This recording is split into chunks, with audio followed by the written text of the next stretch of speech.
Mulai dari apa yang menanti kita di masa depan hingga peristiwa-peristiwa yang mampu mengubah planet kita secara tidak dapat dipulihkan. Ikuti kami dalam perjalanan ini sementara kami mengungkap peristiwa-peristiwa potensial yang akan membentuk dunia hingga tahun 2030. Saya menyadari bahwa memproyeksikan masa depan dengan presisi adalah hal yang kompleks. Jika kita merenung, kita berada di tahun 2020, tetapi jika seseorang dari tahun 1920 mencoba membayangkan realitas kita saat ini, prediksi mereka akan jauh dari kenyataan. Perlu diingat bahwa masa kini ini pernah menjadi masa depan yang jauh dalam fiksi ilmiah. Kita bahkan telah melampaui proyeksi Back to the Future. Misalnya, yang benar adalah kita tidak dapat mengatakan dengan kepastian mutlak apa yang akan terjadi antara sekarang dan tahun 2100. Namun, ada beberapa tren yang dapat kita antisipasi dengan menganalisis probabilitas dan potensi evolusi umat manusia. Mari kita mulai dengan masa depan terdekat, tepatnya tahun 2021. Ini adalah tahun yang dijadwalkan untuk peluncuran teleskop James Webb yang sangat dinantikan. Tapi apa sebenarnya proyek ini? Teleskop luar angkasa James Webb mewakili upaya astronomi paling berani dan canggih yang pernah dirancang, dan pengembangannya telah menjadi proses yang teliti dan panjang. Jadwal mungkin telah sedikit tertunda, tetapi ilmu transformatif yang akan dimungkinkannya sepenuhnya membenarkan penantian ini, ujar Gunther Hasinger, Direktur Ilmu Pengetahuan ESA. Inisiatif ini telah dikerjakan selama bertahun-tahun dengan investasi yang mencapai miliaran dolar. Wajar saja jika ada ekspektasi besar di sekitar peluncuran ini, baik dari komunitas ilmiah maupun masyarakat umum, yang tidak sabar untuk membuktikan bahwa investasi ini sepadan. Dan, untuk memenuhi tujuan ini, teleskop luar angkasa James Webb lebih dari siap, dilengkapi dengan kemampuan yang belum pernah ada dalam sejarah astronomi. Proyek ini merupakan tonggak revolusioner dalam eksplorasi luar angkasa, yang memerlukan kemajuan luar biasa baik dalam sains maupun teknik. Untuk mewujudkan fungsionalitas eksklusifnya, diperlukan pengembangan dan penyempurnaan berbagai teknologi perintis, seperti struktur observatorium yang dapat dibentangkan, yang akan menampung cermin terbesar yang pernah dikirim ke luar angkasa, serta sistem pendingin yang penting bagi instrumen inframerahnya. Misi utamanya adalah mengungkap asal-usul kosmik kita dengan kedalaman yang belum pernah dicapai sebelumnya. Jika ini terdengar abstrak, itu karena teleskop dan penyelidikan saat ini, meskipun efisien dalam mengumpulkan data dan gambar, memiliki keterbatasan intrinsik untuk menyelidiki keseluruhan kosmos. Keunikan teleskop luar angkasa James Webb terletak pada operasinya dalam spektrum yang berbeda, memperluas bidang pandang kita secara radikal, beroperasi secara eksklusif dalam inframerah, bahkan melebihi warna kemerahan yang dapat dilihat oleh mata manusia. JWST akan menjelajahi dimensi alam semesta yang masih tersembunyi dari persepsi kita. Pada dasarnya, observatorium luar angkasa ini sangat penting, karena tanpanya kita akan tetap buta terhadap sebagian besar kosmos yang saat ini hanya dapat kita duga. Posisi orbitnya menawarkan keunggulan signifikan, jangkauan pengamatan yang lebih luas dan lebih sedikit gangguan untuk tujuan agensi luar angkasa yang terlibat, NASA, ESA, dan CSA. Investasinya cukup besar, tetapi potensi ilmiahnya sepenuhnya membenarkan sumber daya yang dialokasikan. Penemuan-penemuan yang akan diungkapkannya melalui panjang gelombang yang belum pernah diteliti sebelumnya dapat mengubah pemahaman kita tentang alam semesta dalam waktu dekat, mengungkap rahasia kosmik yang sebelumnya tidak terjangkau. Prospek inilah yang menjelaskan antusiasme komunitas ilmiah terhadap jendela luar biasa ke kosmos ini. Apa yang membuat tahun 2021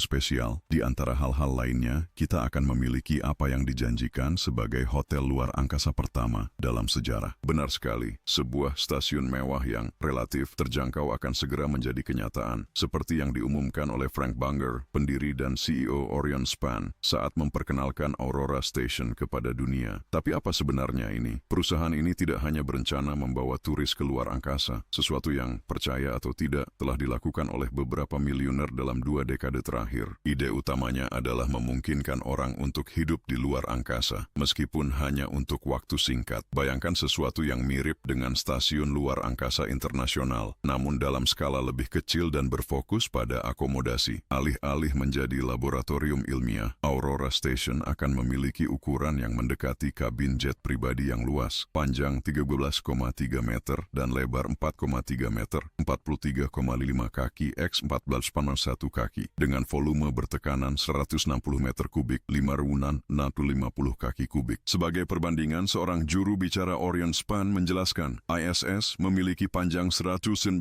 meter, 357 kaki, dan volume internal 916 meter kubik, 32.333 kaki kubik. Aurora Station akan menampung hingga 4 tamu dan 2 awak. Yang terakhir kemungkinan adalah mantan astronot, menurut Bunger. Awalnya, sebagian besar pengunjung kemungkinan akan terdiri dari turis luar angkasa swasta, tetapi perusahaan ini juga berencana melayani agensi pemerintah dan klien lainnya. Sekarang, pertanyaan yang tak bisa dihindari, berapa biaya untuk menginap di hotel ini? Hanya sekitar 9,5 juta. Bercanda atau tidak? Ini adalah nilai yang sangat besar, tetapi ambisi di balik proyek ini bahkan lebih besar. Tujuan jangka panjang kami adalah mengkomersialkan ruang di dalam modul-modul ini. Jelas Bunger, kami menciptakan kondominium luar angkasa pertama, baik untuk kepemilikan permanen atau disewa. Visinya adalah membangun kehadiran manusia yang berkelanjutan di orbit bumi rendah. Leo, Anda mungkin bertanya-tanya, mengapa begitu banyak usaha? Jawabannya sederhana, ada permintaan yang sangat besar untuk perjalanan luar angkasa, dan itulah mengapa misi ke Mars, yang akan kita bahas nanti, sangat penting. Namun, orang-orang memahami bahwa masih dibutuhkan waktu sebelum siapapun bisa mengunjungi planet merah itu kapanpun mereka mau. Untuk saat ini, mereka puas hanya dengan mencapai luar angkasa, melewati atmosfer kita, atau pergi sedikit lebih jauh. Yang penting adalah bisa mengatakan bahwa mereka pernah berada di sana, dan kesempatan itu sudah ada. Rencananya adalah melakukan peluncuran pertama pada akhir 2021 dan mulai menerima reservasi pada 2022. Apakah semuanya akan berjalan sesuai jadwal? Sulit diprediksi, tetapi minatnya tidak bisa disangkal. Anda bisa yakin akan hal itu. Taruhan aman lainnya adalah kembalinya kita ke bulan, yang direncanakan pada 2023. Jika semuanya berjalan lancar, itu akan menjadi hampir 5 dekade sejak misi berawak terakhir pada 1976. Jangan salah, kami telah mengirim banyak wahana penjelajah di antaranya, tetapi pendaratan manusia itu sudah lama tidak terjadi. Tapi apa alasan dibalik kembalinya? Meskipun Mars, seperti yang saya janjikan, adalah tujuan besar dekade ini, bulan tidak bisa diabaikan. Pertama-tama, jaraknya jauh lebih dekat, bahkan pada tahun 1960-an, perjalanan hanya membutuhkan beberapa hari. Dengan teknologi saat ini, kita bisa mempersingkat waktu itu lebih jauh, terutama dengan mempertimbangkan kemajuan dalam sistem propulsi hingga 2023. Sekarang, pertanyaan yang benar-benar penting, siapa yang akan pergi ke bulan? Di sini situasinya menjadi menarik karena beberapa kelompok dan agensi sedang berlomba untuk sampai ke sana pada tahun 2023. NASA tentu saja berada dalam persaingan ini, tetapi fokus mereka adalah mendaratkan rover tanpa awak di permukaan bulan pada waktu itu. Prediksi tentang kembalinya manusia ke bulan tidak akan terwujud sebelum tahun 2028. Saat ini, 2 inisiatif menonjol dalam tujuan ambisius ini. SpaceX, dipimpin oleh visioner Elon Musk, dan proyek Jepang Dear Moon. Yang pertama mewakili evolusi misi luar angkasa yang telah dikembangkan perusahaan selama bertahun-tahun.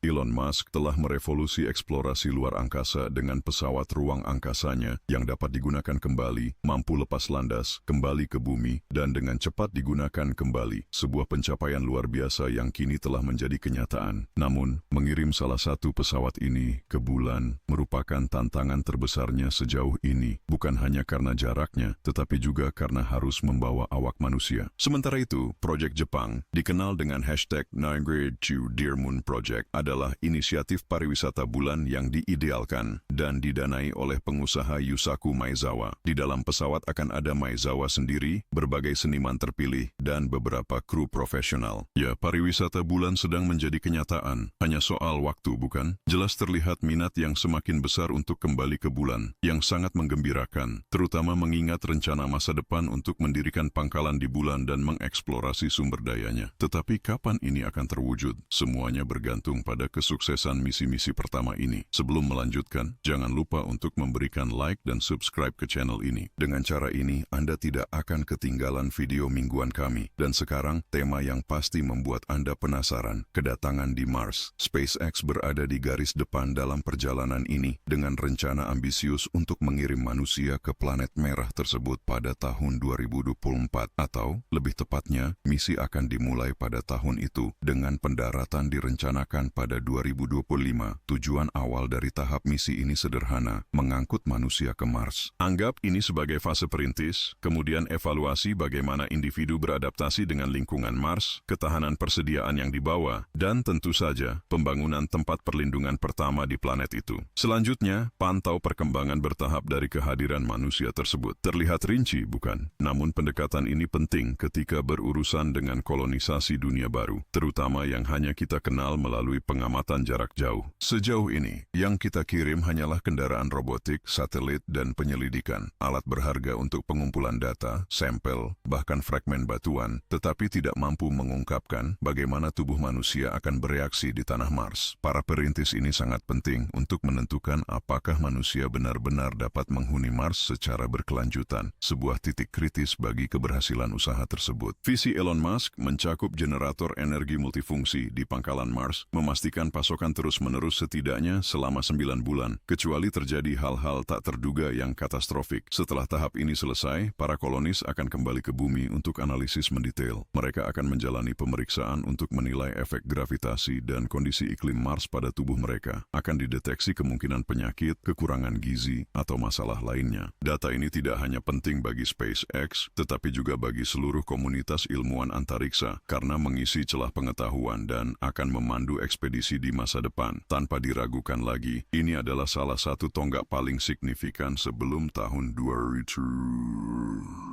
Kegagalan apapun dapat menunda kolonisasi selama bertahun-tahun, mungkin bahkan beberapa dekade. Itulah mengapa SpaceX, NASA, dan lembaga-lembaga lainnya bekerja sama secara intensif mengantisipasi tantangan dan berupaya mewujudkan proyek ini. Salah satu peristiwa paling menarik yang kita nantikan dengan sedikit kecemasan dijadwalkan pada tahun 2029, kurang dari 10 tahun lagi. Ini akan menjadi pertemuan astronomi yang dekat, melibatkan asteroid bernama 9942 Apophis yang ditemukan pada tahun 2004 dan awalnya menimbulkan kekhawatiran tentang kemungkinan tabrakan dengan bumi. Untungnya, perhitungan terbaru menunjukkan bahwa asteroid ini akan melintas hanya sekitar 20.000 mil dari permukaan bumi, masih termasuk jarak yang cukup dekat. Namun, kecuali terjadi hal yang tidak terduga, tidak ada alasan untuk panik. Dan ini melegakan, karena jika asteroid itu berada dalam jalur tabrakan, kemampuan kita untuk mencegah bencana akan sangat terbatas. Perlu dicatat bahwa bahkan jika menghantam bumi, asteroid ini kecil kemungkinannya menyebabkan bencana global. Namun ukurannya saat ini, yang lebih dari 1.200